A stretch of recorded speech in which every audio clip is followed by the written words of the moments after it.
Assalamualaikum warahmatullahi wabarakatuh. Saat ini tim telusur berada di kawasan Tangerang Selatan. Tim telusur akan menemui seorang narasumber yang berprofesi sebagai pencari barang rongsokan keliling. Berkeliling dari pagi hingga malam hari, Bu Anissa, seorang wanita yang berprofesi sebagai pencari rongsokan ini, kerap kali mengalami kejadian-kejadian mistis pada saat dia berkeliling. Kejadian mistis apa yang dialami oleh Bu Anissa? Dan sekarang kita dengarkan kisah selengkapnya hanya di Telusur.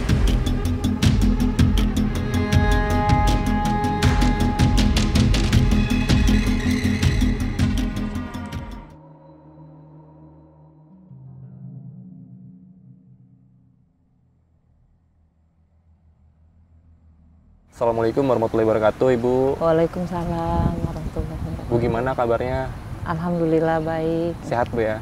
Alhamdulillah. Bu, boleh perkenalin dirinya dulu nggak, Bu? Oh iya, nama saya Ibu Ani. Saya pencari rongsok keliling dari kampung-kampung, komplek, ke pasar.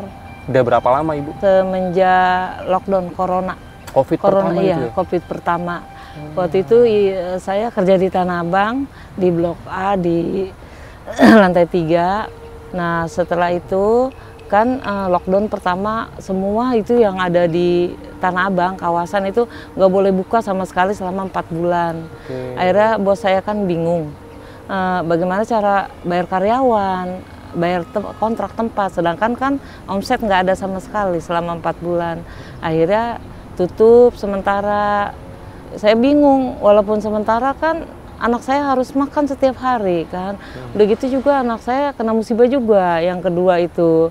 Kalau yang pertama kan dari rumah tangga, kalau yang kedua kan kerjanya di Sawangan sini, di showroom kan kerjanya. Jadi saya bingung harus gimana ini, kata saya begitu ya.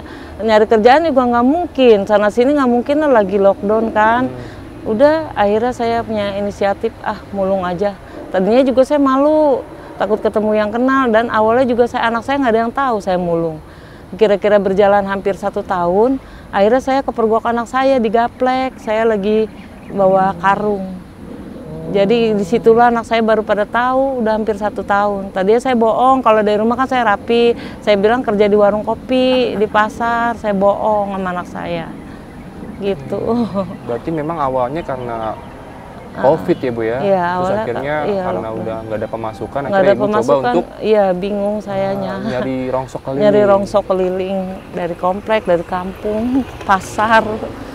Tapi anak Ibu sekarang udah tahu nih berarti ya? Udah tahu.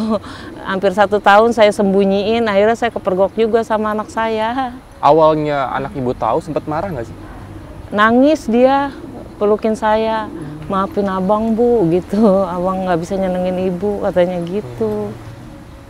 Di situ awalnya. Akhirnya saya kasih pengertian juga si Bontot. Si Bontot kan masih sekolah. Takutnya kan beda pikirannya karena dia masih SMA kan. Takut malu. Saya kasih pengertian, tapi alhamdulillahnya aku mah nggak malu punya ibu tukang rongsok, katanya gitu, nyari rongsok. Aku malu kalau punya ibu nyuri, katanya gitu. Alhamdulillah. Alhamdulillah, Bu ya. Iya. Sampai saat ini pun saya kalau dari rumah nggak pakaian kayak gini, rapi. Takut mereka malu sama tetangga-tetangga gitu. Oke. Bu, tapi kalau menurut saya sih harusnya Ibu nggak harus malu sih. Iya. Karena ini iya. apa ya? Jarang ada ibu yang kayak gini gitu. Juga pasti Apalagi usia punya saya. ibu yang kayak Ibu bangga lah.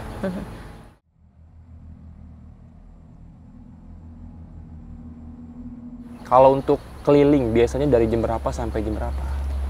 Biasanya habis subuh jam 5:30 sampai jam 9 pagi, kadang sampai jam 10 siang. Terus nanti pulang zuhur, istirahat, asar, habis asar saya keluar lagi. Kadang jam 10, kadang jam 11. Kalau sampai ke Pasar Ciputat, saya sampai jam 11 malam. Kalau di sini keliling biasanya ke daerah mana aja, Bu? Sini dari lapak saya yang tadi itu, masuk ke sini saya. Masuk ke sini, ke Komplek MA, nanti tembusnya ke sana, ke Gaplek, lurus ke Ciputat. Tapi kalau sore itu ya, kalau pagi saya cuma sampai sini aja, Komplek, lurus, Gaplek, balik lagi ke lapak gitu.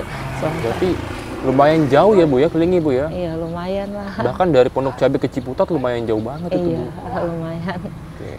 Bu Anis dalam masa harinya pemasukannya biasanya berapa nih, Bu?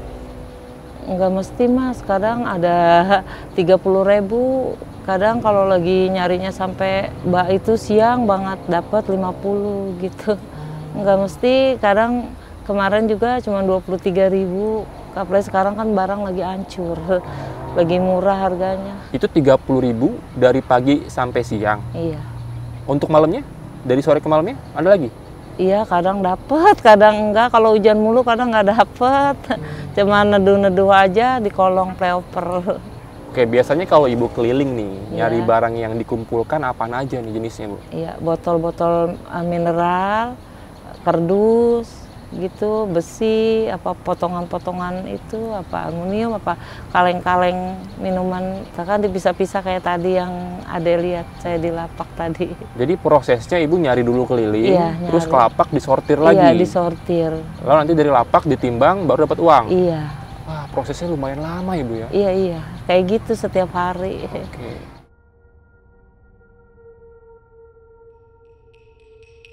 Bu Anis, Iya, selama Ibu Anis keliling nih, punya pengalaman mistis nggak, Bu? ada.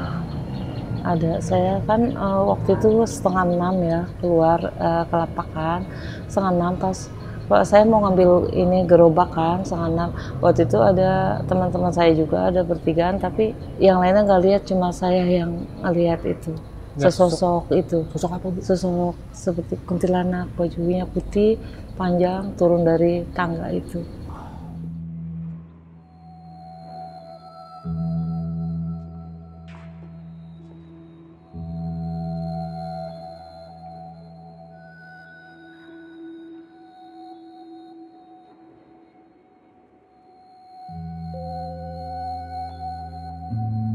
Bu Anis, Iya. boleh diceritakan secara lengkap kejadian pada saat Bu Anis melihat sosok kuntilanak, gimana ceritanya, Bu?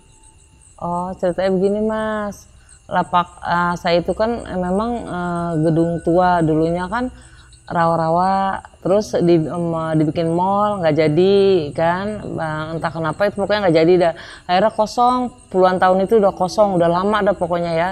Kosong, akhirnya dicoba karena bos saya lapak yang lama Jalan Pondok Cabe itu digusur, dibikin taman kan nggak boleh lapak, makanya pindahlah ke situ, dikasih tempat sama Pak RW, ke gedung tua itu 3 lantai itu.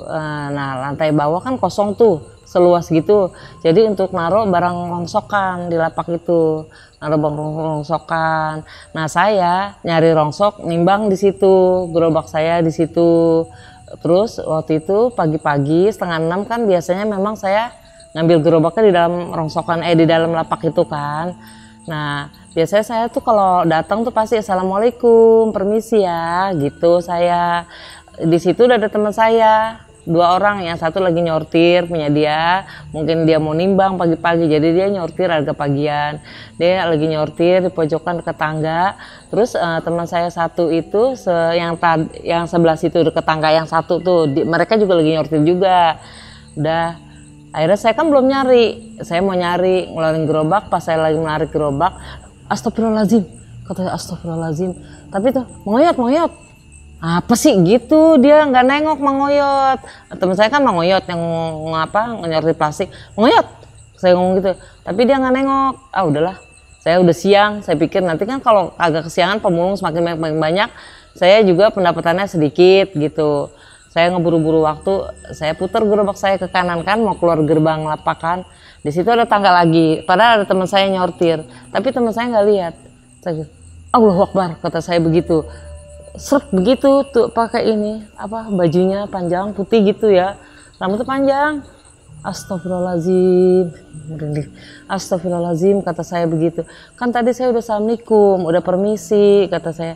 Udah ya, mau nyari rezeki buat anak saya makan nanti siang. Udah, saya jalan, merinding banget. Ya lewatnya arah sini, saya jalan. Bu Anis, sosok wanita ataupun anak ini yang Ibu lihat, posisinya gimana nih wujudnya nih? Maksudnya ini Wujudnya dari arah mana, terus mau ke arah mana nih? Ke tangga aja, dari tangga dia mau ke bawah kan bajunya seru-seru gitu kan. Tapi kan di bawah tangga itu teman saya lagi nyortir, dia nggak lihat sama sekali. Dia nggak lihat sama sekali. Dia kayak udah begitu aja, tapi saya istighfar 3 kali udah nggak ada lagi. Kayak cepet banget gitu, pas saya nengok lagi udah nggak ada dianya. Berarti posisinya dari atas turun iya, ke bawah? Turun, iya. Turun tempat saya nyortir, tadi teman saya yang nyortir juga di situ. Tapi teman ibu si Bang Oyot ini nggak melihat? Enggak, ya? dia lagi ngupas itu, botol. Sosok detailnya tadi seperti apa Bu, pakaiannya? Pakaiannya putih, rambutnya panjang, wajahnya serem. Soalnya pas saya cerita, 2 hari kemudian habis kejadian itu, saya ceritakan sama teman saya tuh. Katanya itu dulu korban tabrak lari dibuang ke situ waktu masih jadi rawa-rawa. Dulu kan rawa-rawa sebelum mall.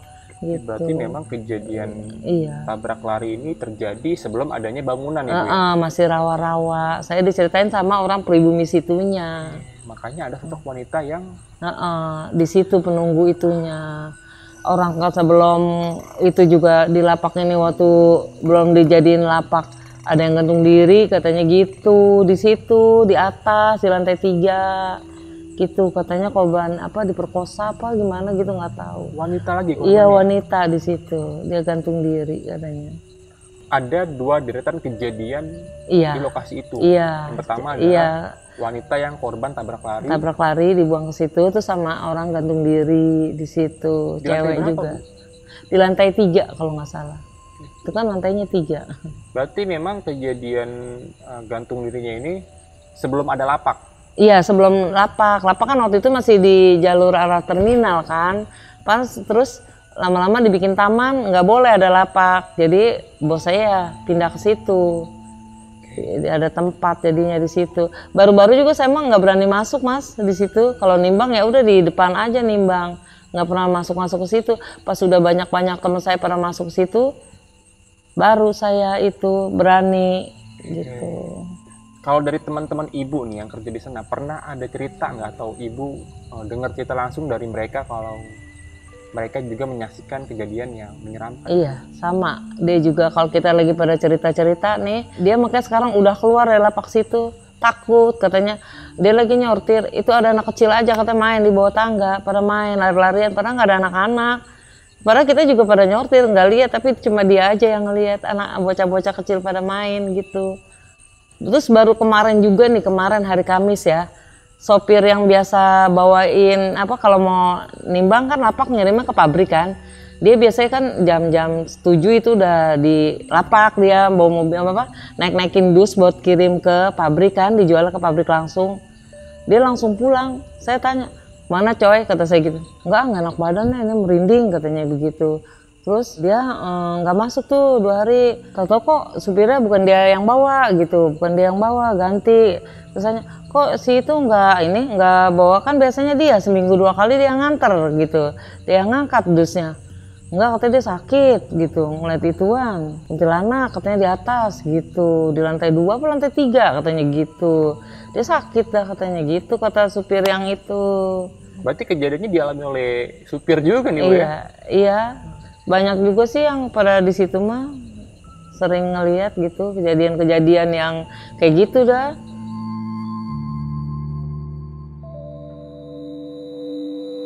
Tadi kan juga dicerita sempat ada teman ibu yang melihat sosok anak kecil nih Bu. Saya belum nanya nih Bu nih. Dia cerita nggak sama ibu anak kecil ini wujudnya seperti apa nih yang dilihat? Enggak cerita dia. Cuma bilang anak kecil aja? Iya, ada anak kecil pada main katanya gitu. Padahal mah nggak ada anak kecil. Orang saya juga nggak ada anak-anak lagi ngupasin itu botol, saya lagi nyortir barang. Kayak di sininya, dia di sininya nih samping. Belah sana ada lagi pojok Mang Oyot lagi ngitin plastik. Di sini ada lagi, kan banyak rame-rame.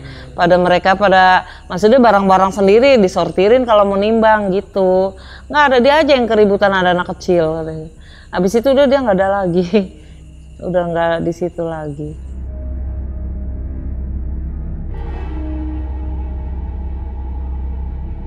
Nih waktu itu kan ya pagi-pagi ibu tuh udah dari semalam udah nggak enak badan, mungkin udah capek. Nah karena sering kaget-kaget begitu mungkin ibu gimana kayak shock gitu ya. Terus ibu tuh antara mau nyari dan tidak, udah subuh nyari apa enggak ya gitu. Ah males dah gitu, masak dulu aja dah kata ibu gitu, pagi ntar nyarinya agak siang kata saya gitu. Kalau rezeki juga nggak kemana, udah anak-anak masih tidur. Saya lihat, tadinya saya mau masak nasi dulu sebelum berangkat, tapi pas saya buka ember beras, maksudnya segenggam beras aja nggak ada di rumah. Jadi kan saya wah, anak gue makan apa ini bangun tidur, kata udahlah gue nyari aja dah. Saya ngomong sendiri nih di dapur, udahlah nyari aja lah. Udah ibu ganti baju terus nyari ke lapak, sampai lapak kan udah jam 5:30 ya. Udah terus ibu mau ngambil gerobak, biasa tuh ngambil gerobak, udah assalamualaikum gitu kata ibu biasa. Kalau ke lapak tuh pasti ibu mau assalamualaikum, misi ya aku mau ngambil gerobak gitu. Udah nggak ada apa-apa ya, ngambil gerobak, saya jalan sampai sini. Terus saya nengok, astagfirullahaladzim, la ilaha illallah Muhammad Rasulullah, kata saya gitu, la ilaha illallah Rasulullah, merinding. Saya tolong ya, permisi ya, saya mau nyari makan buat anak-anak saya. Anak-anak saya ntar makan apa siang, kata saya, permisi ya, sini tas. Tadi yang tempat sampah, situ yang bakaran sampah. Udah tuh saya jalan ya, gerobak nggak bisa ditarik, beratnya kayak ada apa, besi apa, beban apa, berat, pada itu gerobak kosong. Orang saya baru keluar dari lapak, nggak ada botol juga. La ilaha illallah Rasulullah, kata saya begitu ya. Astagfirullahaladzim, saya terus bacaan aja tuh, nggak bisa itu gerobak nggak bisa gerak, kayak ada udah penuh banget. Walaupun gerobak saya penuh, nyari di pasar gitu ya, nggak bakal seberat itu, beratnya minta ampun. Saya baca ayat kursi sampai 3 kali, saya baca ayat kursi, saya baca kulhu, udah saya jalan lagi. Pas sampai sini, ya ini mobil tuh terbang seberang sini, udah saya jalan enteng. Gerobak saya nih komplek itu, saya masuk terus komplek, terus saya masuk setiap gang penuh gerobak saya. Kejadiannya pas di lokasi ini Bu ya? Ini dekat mobil, ini terbang, itu beratnya di situ. Berarti kejadian yang ibu alamin ini pagi Bu ya? Iya pagi. Jam 5:30 ya Bu? 5:30 pagi. Oh, memang tapi kalau di sini kondisinya kalau masih pagi gelap. Oke. Masih gelap. Sekarang saya udah nggak berani 5:30 lagi, 6:30 saya. Lebih siangan lagi. Lebih ya? Siangan lagi saya. Karena setelah mengalami kejadian ini. Iya, saya takut sakit sayanya, karena kaget terus sayanya. Sebelumnya kan ada suara kayak wilan gitu ya. Iya. Digodain 2 kali terus. Iya, saya nengok kiri kanan. Beratnya minta ampun. Padahal kan dari lapak nggak ada isinya. Iya. Yang terbang itu terus ke belakang ibu. Iya, hitam kayak kelelawar, kayak kelelawar gitu, kelelawar gede. Sambil cekikikan, merinding saya. Ini kita langsung ngomonginnya di lokasinya langsung nih Bu ya. Iya, jadi saya takut. Iya, jadi sosok itu dari arah belakang saya nih terbang ke belakang ibu. Iya, pas mobil situ, gerobak saya situ. Kalau untuk lokasi ini sendiri Bu, yang ibu tahu dulunya tempat apa nih? Ini rawa, dulu nggak ada jalanan kayak gini, nggak ada. Saya juga nggak pernah jalan sini, orang juga takut dulu karena udah ada komplek.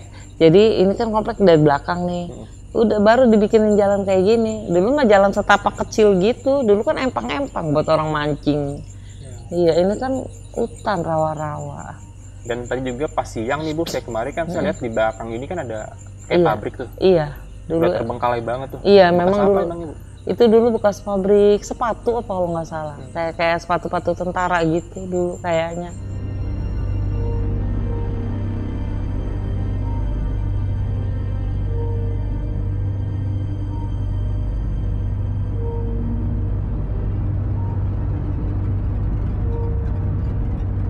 Pernah ada kejadian apa nih ibu yang ngalamin atau orang lain ngalamin di sini? Saya istirahat tuh azan Isya, biasa di korong player. Saya mah biasa di situ emang istirahatnya. Udah malam kan saya mau jalan lagi ke arah Ciputat dong. Kata saya sampai teriak begini, Neng, jangan nyebrang itu mobil Neng, pakai baju merah. Neng, Neng ada mobil gede banget. Kata ada mobil gede banget, Neng minggir dulu Neng. Kata itu bocah ngapa nyebrang aja pakai baju merah. Saya teriak-teriak, disamperin sama tukang parkir yang di depan komplek Dasan. Kenapa ibu? Itu si Neng masih si Neng baju merah tadi nyebrang aja, kesian ada mobil. Kata saya begitu. Nggak ada siapa Bu, katanya begitu, di pintu tol adanya. Pakai baju merah di pintu tol. Iya. Saya mah teriak serius karena saya takut dia ketabrak. Tapi itu mau mobil lewat, dia nggak ketabrak. Nah, tukang parkir itu yang kejaksaan nyamperin saya nyebrang. Ada apa Bu?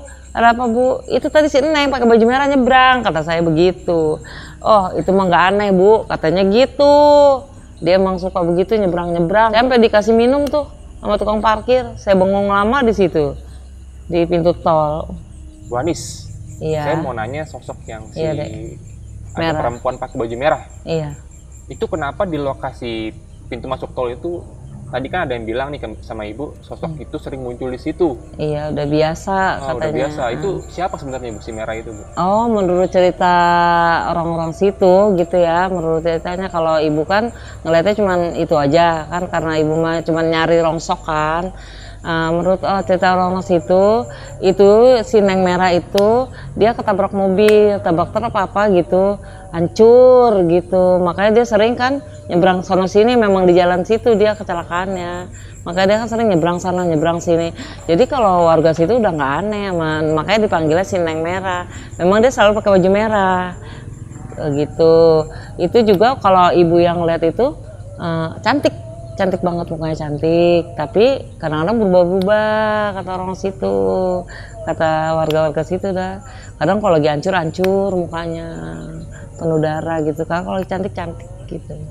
Berarti penampakan si Neng Merah ini sosoknya bisa berubah-berubah. Iya. Dari cantik bisa ke Iya, hancur. mungkin mukanya kali yang dihancur, mukanya mungkin. Iya. Pada saat itu katanya mungkin pakai baju merah, makanya dia kan selalu pakai baju merah. Nyebrang sana, nyebrang sini gitu. Makanya dinamakan si Neng Merah. Si Neng Merah. Makanya ibu teriak, Neng gitu. Neng, minggir Neng gitu. Mau itu ada mobil mau lewat. Tapi itu saya kan nggak tahu. Saya jadi disamperin lah sama tukang parkir gitu.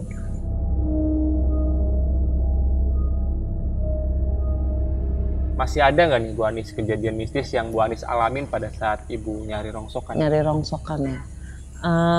Dulu saya kan sebelum lapak yang sekarang ini, sebelum terminal Pondok Cabe masih banyak lapak kan belum digusur, itu lapak saya pernah tinggal di situ. Nah, dari berapa rumah itu dari lapak saya itu ada pohon sukun sama pohon rambutan berbaris, itu pohon-pohon gede. Nah, saya biasanya itu jam 4 udah bangun ya, jam 4. Nah, teman saya itu Mang Oyot namanya. Dia juga orang lapak, cuma dia biasanya kalau jam 4 itu dia ke rawa nyari ikan. Dia mah biasa nyari ikan, ntar ikannya dijual gitu, nyari mujair. Dia ke rawa. Kata saya begini, mana lu Yot? Masih hari gini. Rawa gua, kata dia gitu. Ke rawa, lu mau ngopi dulu? Biasa ngopi sama gua, kata saya gitu. Enggak, gua ke rawa nyari ikan, kata dia gitu. Udah tuh, pas habis subuh, saya jalan. Lah kok koyot masih di bawah pohon sukun, kata saya gitu. Koyot ngapain masih di bawah? Lah kok koyot lama-lama gede. Itu gedenya minta ampun. Gak taunya itu, tahu nggak, kata orang situ tuh genderuwo yang nungguin pohon itu. Pohon apa? Sukun. Pohon sukun gede banget. Nah, besoknya saya kesurupan. Kesurupan berapa kali tuh di lapak. Sampai nggak sadar, pingsan. Kesurupan. Gak taunya katanya orang yang ngobatin sih nempel di sini gitu. Sosoknya? Ya hitam gede itu, kayak genderuwo itu. Tinggi, dia lama-lama tinggi gitu. Lama-lama tinggi. Berarti sosok ini ngikutin ibu ya Bu ya? Iya. Sosok yang ngikutin ibu ini sosok genderuwo yang tinggi besar nih Bu. Iya. Yang pertama ibu Iya. lihat Iya. di pangkalan dari Lapak. perwujudan kecil Iya. yang ibu Saya kira anggap si teman saya Mang Oyot itu, ini, Bu ya? iya, saya kira dia. Lama-lama gede, tinggi, hitam gedenya minta ampun kayak tiang listrik. Saya takut jantungan, kata saya. Akhirnya saya ngompol, nggak jadi nyari, pulang. Udah basah semua celananya. Pulang lah saya, sakit akhirnya. Katanya di sini saya kan, memang saya ininya nggak bisa nengok sebelah. Ya di sini dihilangin akhirnya, dicabut lah katanya gitu, diusir. Iya. Jadi ibu sempat ngalami yang namanya sakit beberapa hari Bu. Iya. Setelah kejadian itu, iya. Kalau sosok genderuwo yang dilihat sama ibu nih Bu, karena kan yang kita bayangkan nih sosok genderuwo ini wujudnya banyak nih. Iya. Mukanya ada yang seperti babi, ada yang seperti Iya. kelawar, Iya. harinya panjang. Kalau yang ibu lihat ini seperti apa nih? Kayak mau apa ya, orang hutan begitu ya, bulu-bulunya panjang, bulu-bulunya banyak, bulu-bulunya. Cuman dia dari kecil kok gede banget sampai kayak tiang listrik. Itu yang bikin saya ngompol kan. Mukanya kelihatan nggak sih Bu? Nggak begitu jelas, cuman matanya merah doang. Matanya merah aja Bu ya? Cuman dia langsung tinggi. Merahnya merah banget lah, kayak senter apaan ya gitu.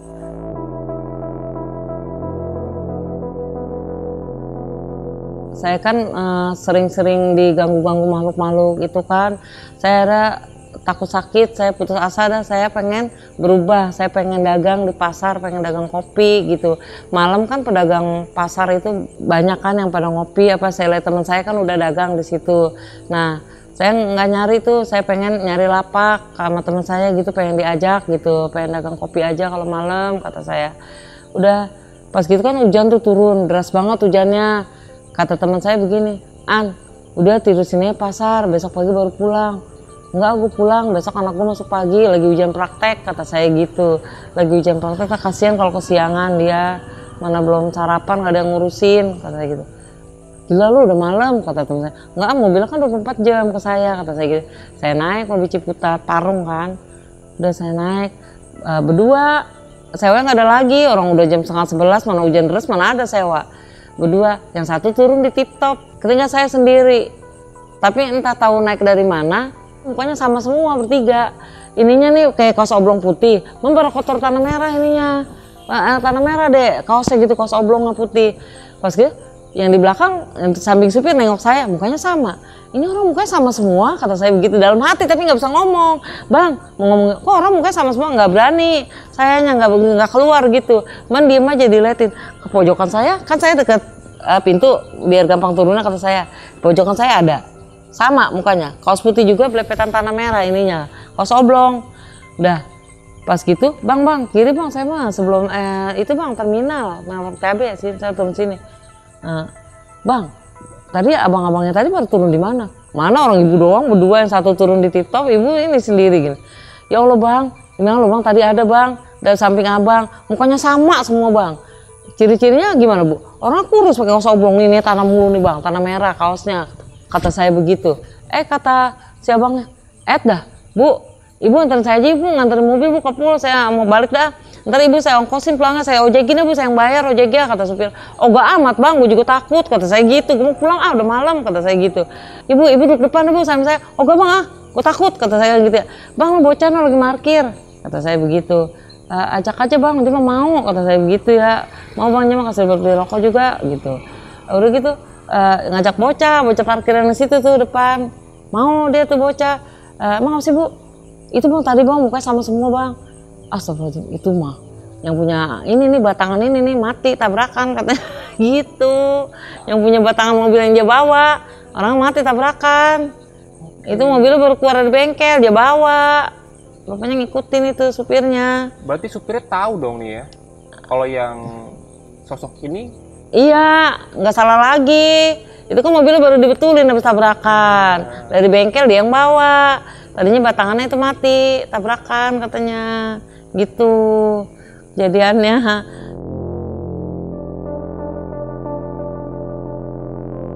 Tapi tadi sempet si supir nanya ke ibu ciri-ciri seperti apa, terus ibu jelasin. Iya, ya. Orangnya kayak apa bu? Kata dia begitu. Itu bang, rambutnya segini, kata saya begitu. Rambutnya gondrong segini bang. Mukanya sama semua, dari belakang sampai ke depan orang. Di belakang 3, 4, pojokan saya kan 1, depan 3 kan, yang kursi yang panjang. Di belakang 1, depan 1 lagi. Berarti memang sosok ini bisa dibilang muncul secara tiba-tiba ya? Iya, pas dari pasar nggak ada, dari itu nggak ada. Pas udah, saya udah ngeliat naiknya, pas orang turun di Tip Top, tau-tau ada dia itu, bertiga, sini ada. Cuma saya dalam hati doang nggak mau ngomong sama supir, ini orang aneh banget, mukanya sama semua, kata saya gitu. Baru ngeliat udah tua kayak gini, orang mukanya sama semua, kata saya.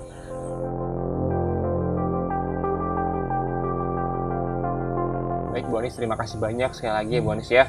Bu Anis sudah mau menceritakan pengalaman-pengalaman mistis yang Bu Anis alamin pada saat Ibu mencari rongsokan keliling ya Bu ya. Iya. Bahkan juga kejadian ini bukan cuma Ibu alami saat Ibu ngerongsok Ibu ya. Tapi pernah mencoba untuk berprofesi lain, iya. Tapi Ibu ngalamin juga nih Bu ya. Bu Anis, suka dukanya nih sebagai seorang ibu yang sampai usia saat ini masih mau untuk keliling mencari uang di jalan, itu apa yang Ibu rasakan Ibu? Ya sukanya ya kalau lagi senang gitu ya, dapat banyak, terus bisa ngasih anak-anak makan enak, makan bareng gitu. Itu seneng banget, ya seneng. Dukanya ya itu kalau misalkan mau berangkat hujan, di rumah nggak ada beras gitu, bingung kan ya, anak saya makan apa, gitu dukanya. Terus nggak bisa dibayangin dah kalau lagi nggak ada. Kadang paling sedih banget pernah diusir sama yang punya rumah kontrakan karena lambat, suruh kosongin. Akhirnya sempat juga tidur di jalan, di kolong gaplek. Pernah ibu tidur di jalan karena nggak ada uang buat bayar kontrakan. Akhirnya saya sama anak-anak ngumpulin bisa ngontrak lagi.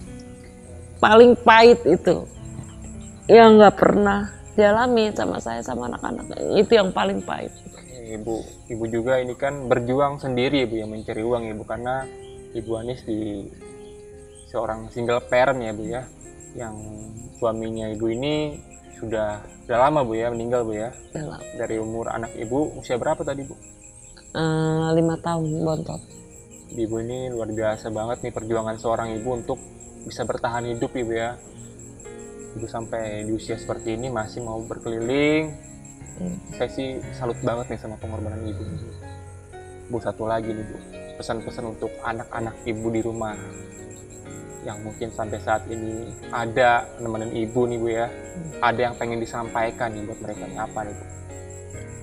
Iya, anak-anak ibu jangan pernah bertengkar, jangan harus selalu sama-sama, saling bahu-bahu, saling bantu gitu.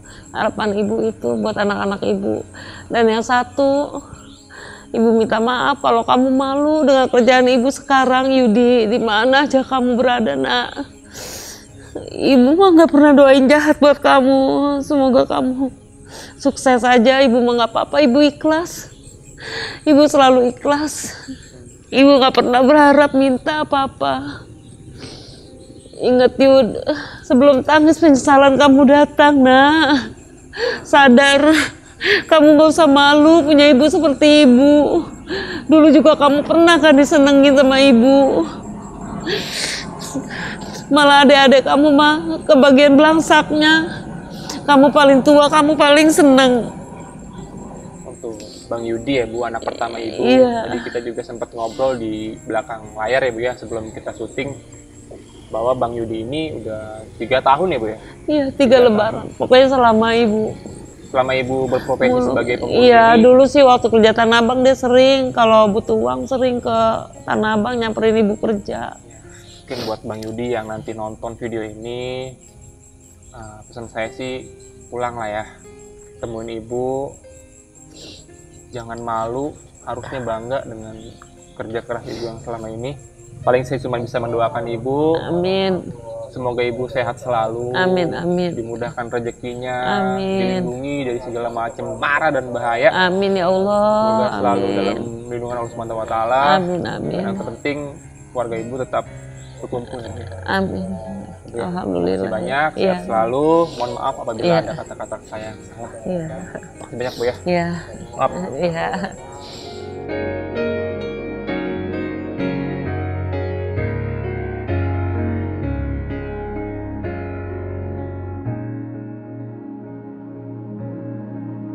Terima kasih banyak buat kalian udah nonton video ini dari awal sampai akhir. Dan buat kalian nih yang suka dengan video telusur lainnya, kalian bisa langsung aja kepoin ke YouTube-nya Telusur, karena masih banyak lagi nih video-video menarik yang bisa kalian tonton nih. Buat kalian juga nih yang mau rekomendasi profesi apa aja yang mau diangkat oleh tim Telusur, bisa langsung aja DM ke Instagram pribadi gue atau langsung ke Instagramnya Telusur nih.